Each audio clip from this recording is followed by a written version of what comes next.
ಬೆಂಗಳೂರಿನ ರವೀಂದ್ರ ಕಲಾಕ್ಷೇತ್ರದ ಆವರಣದಲ್ಲಿ ಇರುವಂತಹ ಪಡಸಾಲೆ ಆರ್ಟ್ ಗ್ಯಾಲರಿಯಲ್ಲಿ ಇವತ್ತು ಬನವಾಸಿ ಬಳಗವು ತ್ರಿಭಾಷಾ ನೀತಿ ಸಾಕು ಎರಡು ನುಡಿ ಕಲಿಕೆ ಎನ್ನುವ ಒಂದು ಮಾಹಿತಿ ಚಿತ್ರ ಪ್ರದರ್ಶನವನ್ನು ಏರ್ಪಡಿಸಲಾಗಿತ್ತು.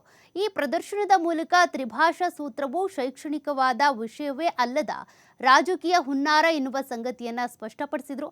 ಜೊತೆಗೆ ಇಂದಿನ ತ್ರಿಭಾಷಾ ನೀತಿಯು ಹೇಗೆ ಕನ್ನಡ ನಾಡಿನ ಮಕ್ಕಳ ಬದುಕಿನ ಮೇಲೆ ದುಷ್ಪರಿಣಾಮ ಬೀರ್ತಾ ಇದೆ ಎಂಬುದನ್ನು ವಿವರಿಸಲಾಯಿತು. ದೇಶದ ಹೆಚ್ಚಿನ ರಾಜ್ಯಗಳಲ್ಲಿ ಕೇವಲ 2 ಭಾಷೆಗಳ ಕಲಿಕೆ ಇದ್ದು ಆ ಮಕ್ಕಳು 10ನೇ ತರಗತಿಯ ಪರೀಕ್ಷೆಯಲ್ಲಿ 5 ವಿಷಯಗಳನ್ನು ಮಾತ್ರ ಬರಿತಾ ಇದ್ದು ನಮ್ಮ ಮಕ್ಕಳು 6 ವಿಷಯಗಳನ್ನು ಬರೀಬೇಕಾದ ತಾರತಮ್ಯದ ಬಗ್ಗೆ ಗಮನ ಸೆಳೆಯಲಾಯಿತು. ಕರ್ನಾಟಕದಲ್ಲಿ ಕನ್ನಡವನ್ನು ಕಡ್ಡಾಯವಾಗಿ ಮೊದಲ ಅಥವಾ ಎರಡನೇ ನುಡಿಯಾಗಿ ಕಲಿಸಬೇಕೆಂಬ ಸಂಗತಿಗಳನ್ನು ಹೊಂದಿದೆ ಎಂಬುದನ್ನು ಪ್ರದರ್ಶನ ಮಾಡಿದರು.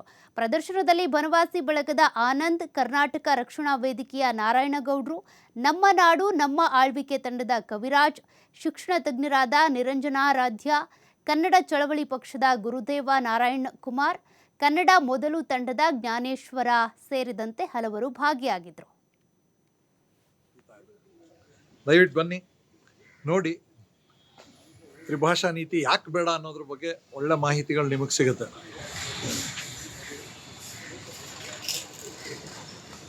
ಇಷ್ಟು ನಿಮ್ಮ ಒಂದು 15 ನಿಮಿಷ ಸಮಯ ಇದಕ್ಕಿಟ್ರೆ ಸಾಕು.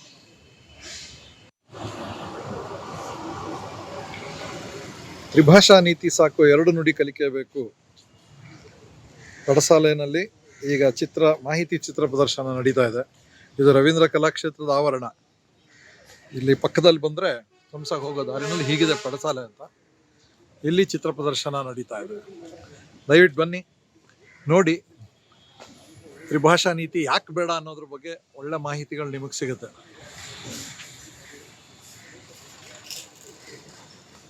ಇಷ್ಟು ನಿಮ್ಮ ಒಂದು 15 ನಿಮಿಷ ಸಮಯ ಇದಕ್ಕಿಟ್ರೆ ಸಾಕು.